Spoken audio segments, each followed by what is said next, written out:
Some more audio here that I have, Jim, that a lot of the listeners have sent in. I know Dave Meltzer has been a popular topic here amongst the listeners, and there have been things that he's done that have been newsworthy lately. I have a clip here apparently from last night's Observer Radio. He's about 6 months away from being on the sidewalk in a bathrobe. Well, we're gonna get the full context of this, but here's the short version of what he just said. We're gonna get the full context in a moment, but I have not heard this yet. Let me play this audio. You know, poor people don't like AEW. All right, poor people don't like AEW. Wait. He's thinking George Bush doesn't like black people. Wasn't that the quote? Well, that was what Kanye West said before people realized what a nut he was, but it is Dave. I'll play the full context. We could stop it. Poor people don't like AEW. This was posted on Twitter by Meltzer Says What. Let me play some audio here that he posted. Jim, stop it whenever you want. I actually got a listing just this week of essentially all the pay-per-view buys by state from TNA, WWE, and AEW. And it's very interesting because I think the one thing that's most interesting is for WWE pay-per-views, okay, the people who still buy in pay-per-view. Yeah, for the record, we should say that the premium live events primarily are distributed or seen on Peacock or various other things, I guess, throughout the world, but the amount of people buying traditional pay-per-views is the smallest it's ever been. Well, yes, I'm still one of those because I like my TV, but I understand that fact. They are most successful in states where the average income is the lowest. You would think that people who would pay $60 for a pay-per-view would probably... You okay over there? Wait, hold on here. Now, we've obviously just talked about, we're talking about a small sample of people because most people don't buy pay-per-view anymore. For WWE. For WWE. But of those people, they're most successful in states where the overall income of everybody in that state, not just, you don't have to give your income when you buy the pay-per-view. We're talking about these people that bought the pay-per-view live in a fucking state where the overall income is lower than other states, is the point he's making. I believe so. I live in Kentucky. I'm about as goddamn a Democrat as a Democrat can be. But we are embarrassingly enough the first state in the goddamn union to turn red, to our everlasting shame, on the presidential elections.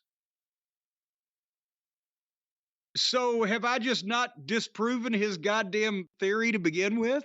Well, let him finish. Again, he's just getting going with his theory. Oh, he's just getting going. All right. Okay. Here is Dave Meltzer's pay-per-view theory.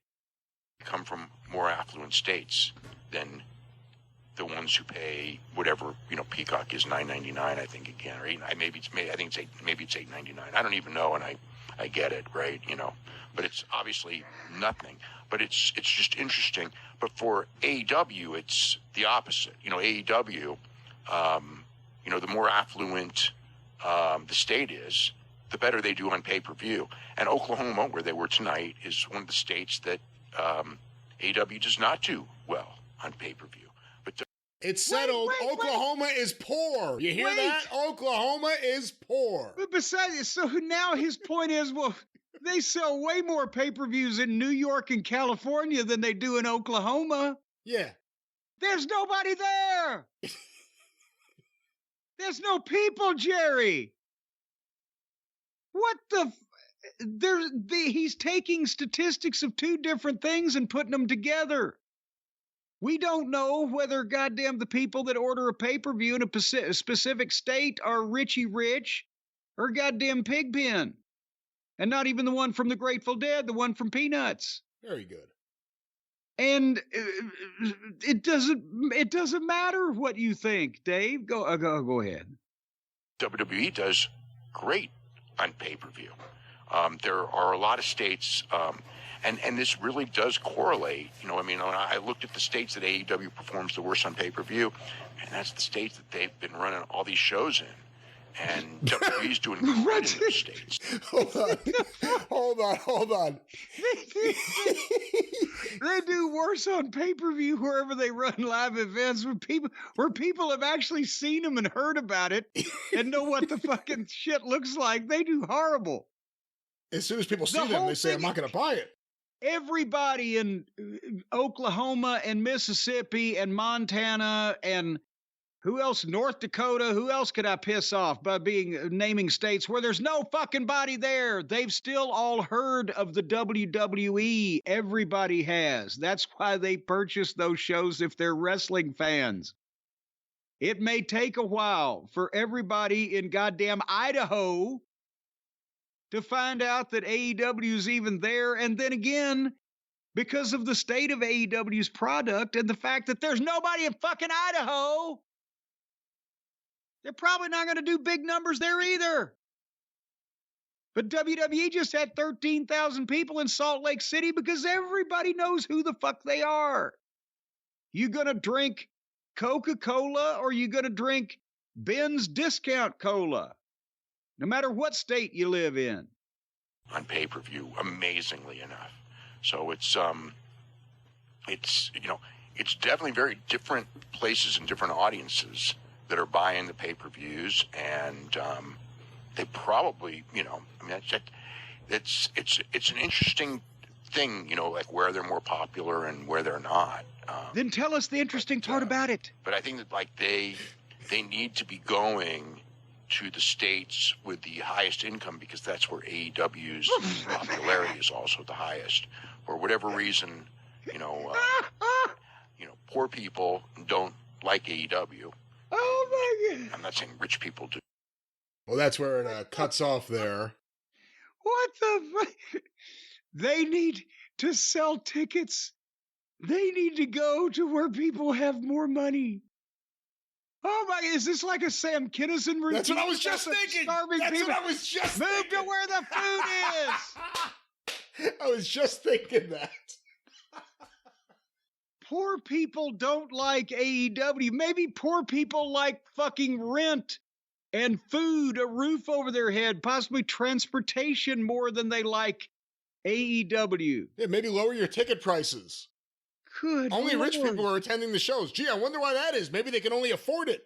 Well, I can see the average income of an AEW fan being higher than an average wrestling fan in general, because you'd have to at least attain some point to where you have hours every day to get on the internet, try to decipher and understand all these fucking angles and know who all these people are that just pop up on the program and be aware of every indie outlaw name in the history of Japanese wrestling.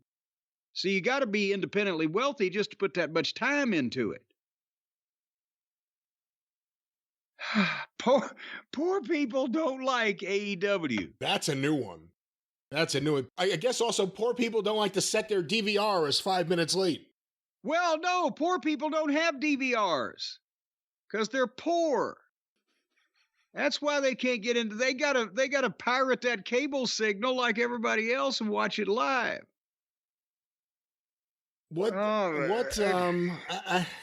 Is there any further gymnastics or contortionistic policies that he can go through to play a game of wrestling Twister to figure out how to align his friends at AEW with the positive attributes of people? Well, AEW fans have more money.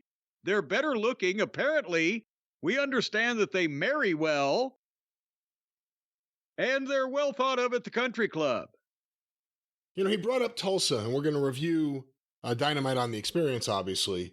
They ran Dynamite last night as we are recording in Tulsa, the Box Center. It's a new one on me since I've been there. They had 3,128 tickets distributed. It's their Tulsa debut. WWE's last 4 times in Tulsa. August of 21, 7,074. January of 22 for Raw, 4,313. Bad night. January 23, Again for Raw. Oh, no, that was January 22. This is January 23 for Raw, 6,828. And they just ran SmackDown in October, 10,786. Jesus Christ. And it's a big building. I'm looking at the seating map now. So AEW closed off a lot of that building. But are they too poor to go to WWE? I guess when SmackDown's there, they have the money to go to wrestling. But when AEW is there, they're too poor. Well, poor people don't like it. They wouldn't go anyway. They want to go watch the cockfights and shoot some dice back behind Scatman Crothers' place. Hey, you want to go see that Young Bucks wrestle? Nah, man, that's wrestling for rich people. Yeah. We don't have anything to wear. So that's like one of the new arguments, and I guess this will tie into another conversation we'll have shortly. The idea that AEW fans are somehow better than WWE. I don't even know how to phrase it. It's such a weird... More affluent, more accomplished, more discerning. Is it per capita? I mean, because WWE is such a larger audience. So... Well, no, because this is completely unrelated statistics that he's jamming together anyway, so we can make up any shit we want. It's not. Yeah, but I'm telling you, if you go to the AEW matches, you better not ask them to pass the fucking jelly. Do not say, they let him go. Please pass the jelly. Well, Dave does it again. I don't even know if I should bring up the Adam Page thing now because it's kind of developing. We'll see what happens on the What's Dynamite developing with him is his pregnancy test is fucking turning blue. What's going on with him? In the match you have not watched yet because you didn't watch Dynamite yet, and you got to watch that women's match too to see that. That's another thing. No, you have to. Those are the rules. You have to. But apparently Adam Page, I saw the spot and he hurt his ankle, or at least in the ring it looked like he hurt his ankle, and played into the match a little bit, and he was telling the people he was okay, he can continue the match. Brian Alvarez and Dave Meltzer reported that, here's what Brian Alvarez says. He has to have looked at it and says it could be a broken ankle, but it does appear to be a serious ankle injury. Sometimes we have people getting injured and we don't know anything about it. They don't say anything. But this guy's fighting for the world title in a little over a week. So if he's got a broken ankle, I think we're going to hear about it real quick because they're going to have to come up with something. However, Fightful Select is reporting that the ankle injury was all an angle and Page was fine backstage. So we shall see. I thought we had some hope for a second of Swerve versus Joe in a singles match that people wanted to see. I thought maybe fate or karma or kismet, or whatever had taken matters into its own hands, but now this could all be part of a carefully orchestrated work to create less interest in the pay-per-view main event than there was before. If George Hackenschmidt could wrestle with a hurt knee, I think Adam Page could wrestle with a hurt ankle. Well, but now think about this. All Hackenschmidt had to do was get in the ring with Frank Gotch. But, Page has got to contend with not only Swerve, but also Samoa Joe. If it had been a three-way with Gotch and Hackenschmidt and Farmer Burns, I don't know, we'd be talking different. Farmer Burns, and what about Dr. Ben Roller? I mean, there's so many people that could have gone in there and messed things up, but... Well, but if they'd have called Dr. Roller in, because, he was really a hired hitman. He was a mercenary. He'd take anybody's money. But if they called Ben Roller in, I think you would have to guarantee to see a Fred Beal run in and save. There'll be more about all these characters very soon on the show. Trust me on that. We have a lot we're going to talk about. A great book that Jim and I have both read. We'll just plug it real quick here. Ballyhoo by John Langmead may be the greatest history of professional wrestling ever written. Am I crazy for saying that? No, I don't think you are, because it sets the stage even for what Hornbaker has done. It predates that and then follows through with the pioneer years to the end of Jack Curley's career, when everything's been downhill for wrestling since then.